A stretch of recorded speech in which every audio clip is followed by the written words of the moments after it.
Saúdo a igreja com a graça e a paz de nosso Senhor e Salvador Jesus Cristo.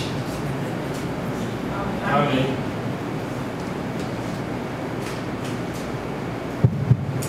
Vamos abrir nossa Bíblia no livro Lamentações do profeta Jeremias, capítulo 3, e nós vamos ler a partir do versículo 21 até o versículo 25. Lamentações do profeta Jeremias, capítulo 3, do versículo 21 ao 25.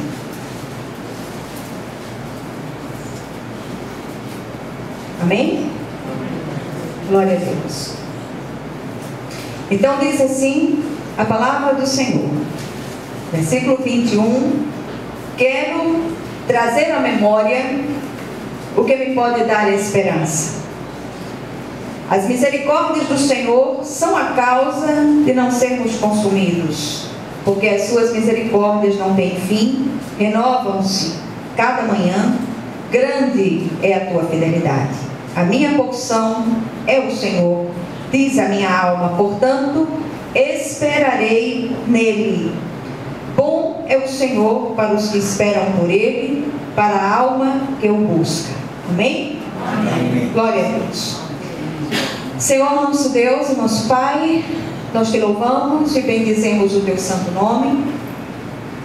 Rogamos a Ti que pelas misericórdias vivas de Jesus, o Senhor venha falar ao nosso coração, que o Senhor venha trazer uma palavra de ânimo, de esperança para nós, e que em nome de Jesus, nenhum de nós saia do mesmo modo que entrou, mas que sejamos profundamente ministrados pelo Teu Espírito, em nome de Jesus.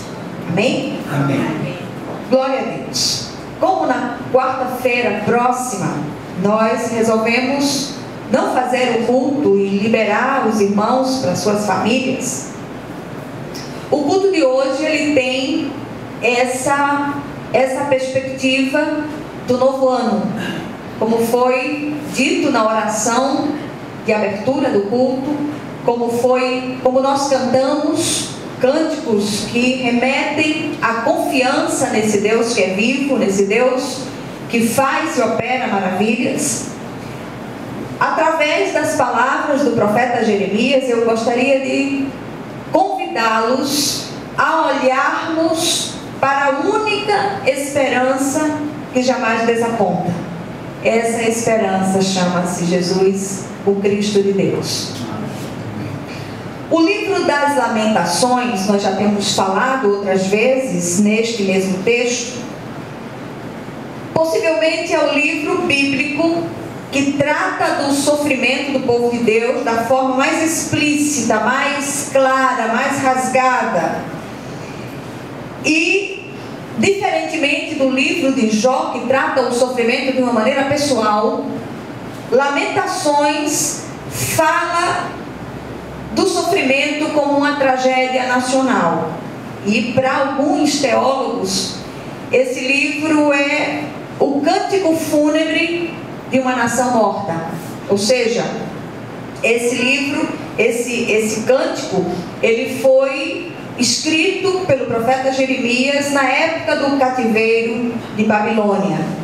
E não há como exagerar a intensidade e a abrangência do sofrimento decorrente da queda de Jerusalém. Ali aconteceu aquilo que as seguradoras contemporâneas chamariam de PT, perda total. Todos ali perderam tudo. Não havia como mensurar o alcance daquela tragédia a nível nacional. Fome, corrupção, violência, morte. A fome era tanta que até atos de canibalismo havia. Então, o profeta, que já havia sido inevitavelmente contaminado pelas circunstâncias ao seu redor, de repente ele para, olha à sua volta e lembra-se daquele que é a única esperança que não desaponta, o Senhor. E quando nós olhamos para esta situação, estando nós no limiar do novo ano, e nos perguntamos o que nos aguarda, o que é que nós podemos esperar do novo ano? Não sabemos, mas sabemos quem nos aguarda. Amém. É o Senhor Jesus que nos aguarda. É Ele que vai adiante de nós como um poderoso guerreiro. É Ele que nos sustenta, como nós cantamos. Nós confiamos no Senhor, nós esperamos em Deus, nós descansamos nele, apesar de tudo que tem acontecido à nossa volta. E é inegável a desesperança que tomou conta do nosso país. Mais que nunca precisamos buscar o Senhor, olhar para Ele e esperar nele. Os falsos profetas daqueles dias enchiam as pessoas de uma falsa esperança. O cativeiro vai acabar, essa situação vai ter fim. E o Senhor disse: olha, enquanto não durar os 70 anos, o cativeiro não terá fim. E foi exatamente isto que aconteceu.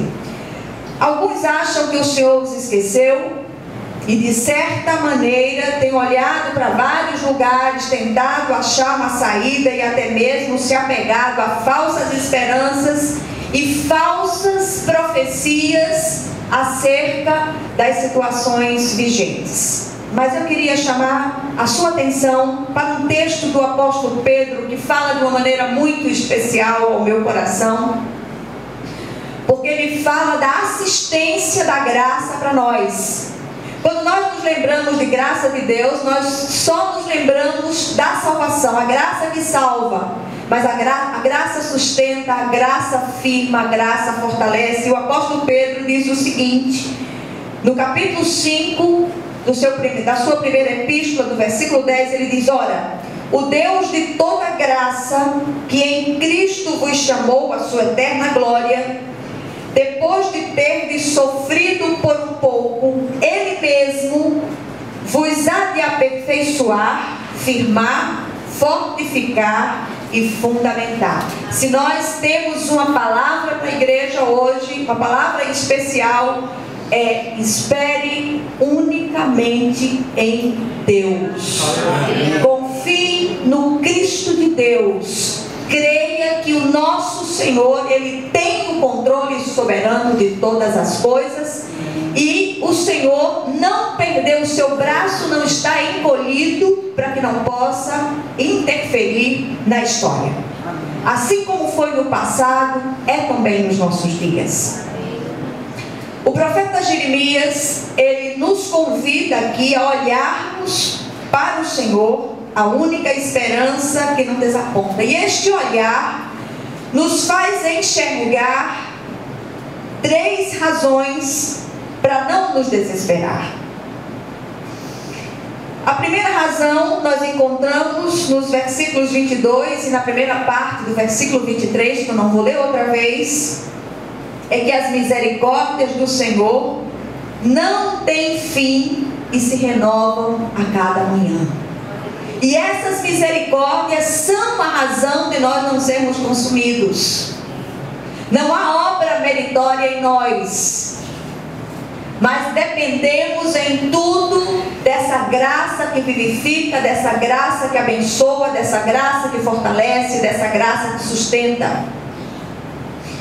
Jeremias parou e deixou de olhar para a sua própria miséria, deixou de olhar para a miséria vigente, para aquilo que acontecia à sua volta, e lembra-se da misericórdia ou das misericórdias do Senhor. O profeta continuou sentindo dor e sofrimento, mas cria no amor compassivo de Deus, apesar da dureza da cerviz do povo. Isso lhe deu forças para continuar pela fé exercendo o seu ministério. Não tem sido fáceis os dias que nós temos vivido. Nós olhamos para a nossa volta, parece que o mundo inteiro enlouqueceu. Não há confiança nas instituições, não há confiança em absolutamente nada nem ninguém. Então nós precisamos, mais do que nunca, olhar para o autor e consumador da nossa fé, Jesus Cristo, nosso Senhor e Salvador.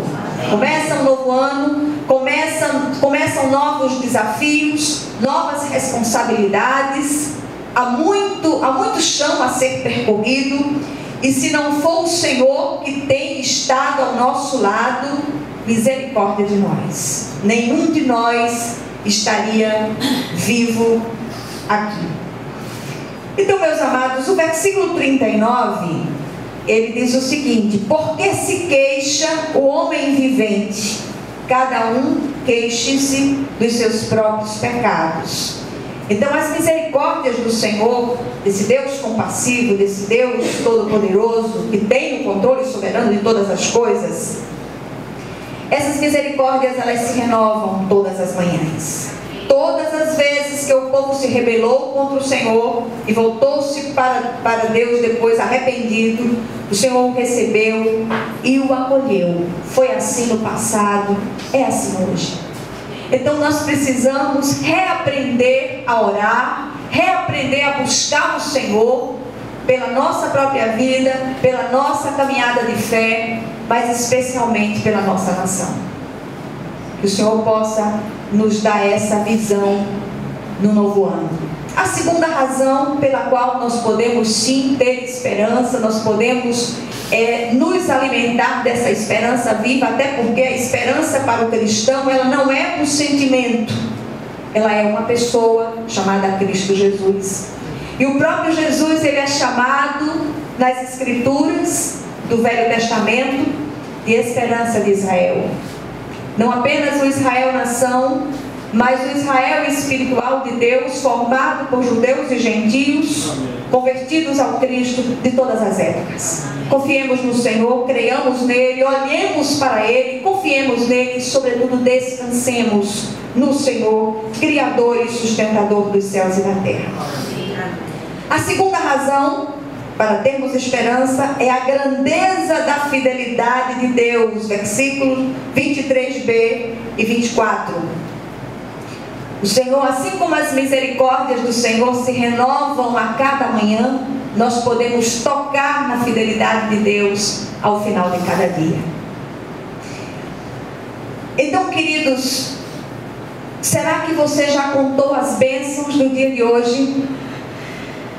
Nós temos nos acostumado às lamentações. Nós temos nos acostumado às reclamações. Nunca se viu tanto crente reclamão, tanto crente difamador do seu Senhor. Deus, ele tem o controle soberano de todas as coisas. Nunca se viu tanto crente triste, abatido, olhando para o chão, se sentindo derrotado. Para com isso, em nome de Jesus. Crente triste difama seu Senhor. E quando nós damos um passo de fé, dizendo: não, eu sou um vitorioso, porque o meu Senhor, o meu Redentor vive. E nós que fomos alcançados por essa graça salvadora, nós não lutamos nem andamos pela vitória, nós andamos em vitória, porque nós estamos do lado daquele que já é o vencedor. Amém. A consciência da misericórdia e da fidelidade de Deus fez Jeremias recobrar o ânimo em meio a todo o caos. Não havia outro texto mais apropriado para o dia de hoje do que este que nós estamos meditando na tarde de hoje. A própria alma do profeta brada das profundezas: a minha porção é o Senhor. A despeito de tudo aquilo que estava acontecendo naquela situação, a despeito da aparente morte da nação, ele diz: a minha porção é o Senhor. O grande desafio para nós é olharmos através do véu denso da dificuldade, do caos, do problema que tem se instalado ao nosso redor. Nós temos um Deus que é vivo. E eu queria convidá-los hoje, com toda a força do meu coração, que vocês olhassem para o Senhor. Não se impressione com aquilo que está acontecendo à sua volta. Olhe para Jesus. Busque ao Senhor, Criador dos céus e da terra, aquele que tem o controle soberano de todas as coisas. Pelo fato do Senhor ser a porção do profeta, ele poderia esperar nele o quanto fosse necessário. Isso não era a confissão de pensamento positivo, era certeza absoluta do agir de Deus. E é essa certeza que nós precisamos ter. Terceira razão pela qual nós podemos ter a esperança que não desaponta, nós encontramos no versículo 25, que foi o último lido: a bondade do Senhor se manifesta aos que esperam nele. Tem esperado no Senhor? O Senhor é a sua porção? Então aguarde, porque a sua resposta vem. A sua resposta está a caminho. Muitas vezes aquele tempo que nós estamos esperando pela resposta faz parte da resposta. É o Senhor nos ensinando paciência e confiança no Deus que age sempre. Jeremias não se deixou levar pelas falsas esperanças dos falsos profetas. Revelação do Senhor se cumpre, nem que para isso sejam necessários 70 anos. Às vezes nós nos desesperamos, nos inquietamos. Deus não está ouvindo a minha oração. Deus está ouvindo. Deus está preparando grandes coisas. Todas as vezes que o céu silencia, grandes coisas estão sendo preparadas. Vocês ouviram isso? Amém. Quando o céu silencia, comece a glorificar, porque grandes bênçãos estão vindo da parte do Senhor para nós. Amém? Confia. Tão somente confia. A palavra do Senhor nos assegura que Ele é bom e que a sua misericórdia dura para sempre. Contudo, a bondade e a misericórdia de Deus não nos dão licença para pecar, nos voltando contra Ele e nos voltando para outros deuses. As bênçãos do Senhor estão disponíveis aos que andam em seus caminhos. Para aqueles que creem verdadeiramente que Ele é Deus. O Senhor, Ele se coloca e tem se colocado como um muro de fogo ao nosso redor. Mas muitos de nós insistimos em romper esse muro. E do lado de fora, esse muro chama-se obediência. E do lado de fora, há serpentes abrasadoras que nos espreitam para dar o bote. Preste atenção a isso em nome de Jesus. Trazendo dor, destruição, enfermidade e morte para as nossas vidas. Devemos atentar, como disse o apóstolo Paulo, para a bondade e para a severidade de Deus. Precisamos reaprender a chorar.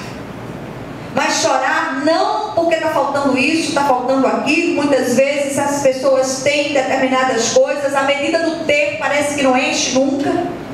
Nós precisamos aprender a chorar, reaprender a chorar pelos nossos próprios pecados.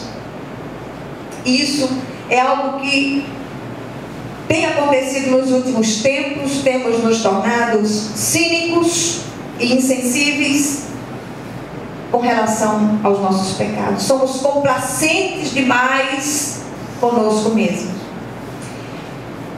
E nós precisamos nos quebrantar diante do Senhor. Que hoje possamos esquadrinhar os nossos caminhos, prová-los e voltarmos para o Senhor. O que nós aprendemos aqui? Em primeiro lugar, por mais difíceis que sejam as nossas adversidades e assolações, elas poderiam ser ainda piores, à semelhança do que aconteceu a toda a nação de Judá nos dias do cativeiro de Babilônia. Segundo lugar, quando Deus entende de nos consertar e trazer as mudanças pelas quais clamamos, Ele usará todos os recursos, até mesmo as adversidades, as dores e as perdas. Se eu disser diferente, eu vou estar mentindo. Em terceiro lugar, precisamos aprender a olhar para a única esperança que não desaponta jamais: Cristo e seus atributos eternos e imutáveis, especialmente misericórdia, fidelidade e bondade. Quarto lugar, aprendemos em Lamentações que mesmo no meio do sofrimento mais atroz, Deus se manifesta ao seu povo, dando-lhe oportunidade de mudança e crescimento. Pensemos nisto. Deus é a nossa fonte de cura e plenitude. Busquemos, pois, a Ele. Quinto lugar, o cativeiro em Babilônia durou 70 anos. Enquanto não se cumpriu o tempo, não houve resposta de Deus. Por isso, aguarde o agir de Deus. A resposta vem. Não desista. Amém. Em sexto e último lugar, eu queria que você deixasse o Espírito do Senhor fazer uma revelação. O tempo para a bênção chegar não é definido por Deus, mas pela nossa obediência, arrependimento, confissão de pecados e volta para Ele. Você sabia disso?